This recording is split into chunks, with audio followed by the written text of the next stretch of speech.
ওই সূরাটা বলতেছে তোমরা যদি আমাকে প্রতিদিন এশারের নামাজের পরে আমাকে তেলাওয়াত করো, আল্লাহ যদি তোমাদেরকে জান্নাতে না দেয়, আমি তোমাদের জন্য আল্লাহর কাছে সুপারিশ করব।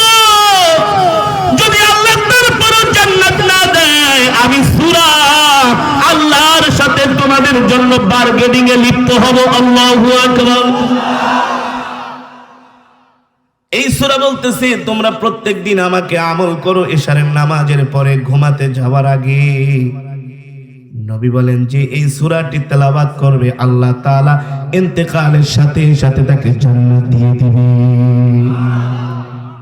সেই সূরার নাম অনেকেই জানেন যারা আলেম আছেন। কোন সূরা? আল্লাহু আকবার। আরো আস্তে বলেন আল্লাহু আকবার। কোন সূরা?